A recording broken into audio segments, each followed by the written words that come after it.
سيستكي شارستكي دولم الجامن عدي سقي جامتني ويبافو كاري خدا مزارعن وخدي دراسي مجهن وتركتوري مجهن يبخدي بري في براني يعني أشببو مالي ناري في تنبو أشببو ام نویریم بچوانان يبخدي بشي في براني برانك باش هاد باري يعني دور 100 مليوني باريا وخدي زادي ما هواي بيش شعبي ولا بغد قرن يعني والباقي على الله.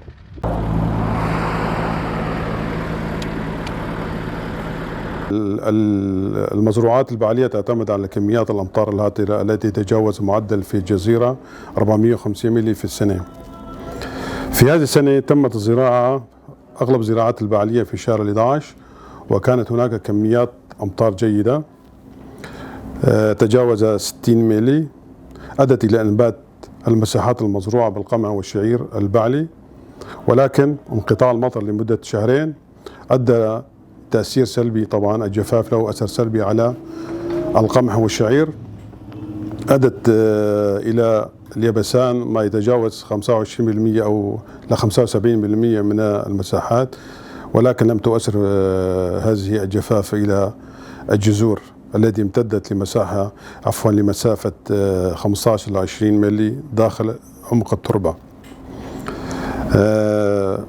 بعد انقطاع المطر لمدة شهرين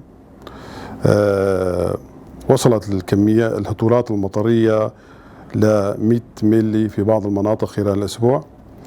هذا المطر كان له تأثير إيجابي على إعادة النشاط للمحاصيل المزروعة، بالإضافة إلى إنبات البذار التي كانت موجودة في التربة ولم تنبت. طبعا النبات يحتاج من 10 إلى 15 يوم للإنبات بوجود درجة الحرارة من بين 15 لل 20.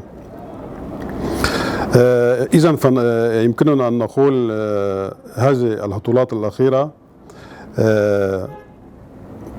عملت على إعادة النشاط الفيزيولوجي للنبات، بالإضافة إلى إنبات البذور الموجودة في التربة. طبعا حالة الجفاف اللي سيطرت على المنطقة كان لها تأثير سلبي طبعا. وفي حالات الجفاف كما هو المعلوم النبات يعمل على تقصير الفترة الفيزيولوجية أو العمر الفيزيولوجي للنبات، بدلا من أن يكون عمر النبات الطبيعي 6 أشهر قد يقلص إلى 4 أشهر. ففي هذه الحالة يكون لها تأثير نسبي طبعا سلبي على الغلة أو الإنتاج. للتسمية طبعا وهي مرحلة الإشتاء ومرحلة التطاول بالساق.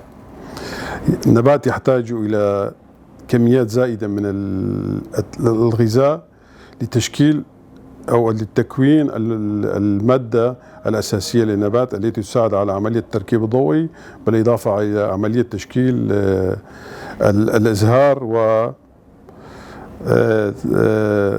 الإزهار وعملية امتلاء الحب ضمن السنبلة. نعيش هلا بظرف استثنائي كما يقال بعد عملية الجفاف، فيفضل من المزارعين عدم التبكير في الرش المبيدات العشبية خاصة للمساحات المزروعة البعلية، بالإضافة إلى تأخير نوع من عملية التسميد لضمان أو لأنه كما نعرف أنه إعطاء السماد في غير وقته أو بعدم وجود الرطوبة الكافية يكون عامل سلبي على النبات لازدياد الضغط الأسموزي على الجذور، ويكون هناك عملية الامتصاص العكسي أو بدلا من نعطي للنبات من الرطوبة والمواد الغذائية بيكون عملية عكسية.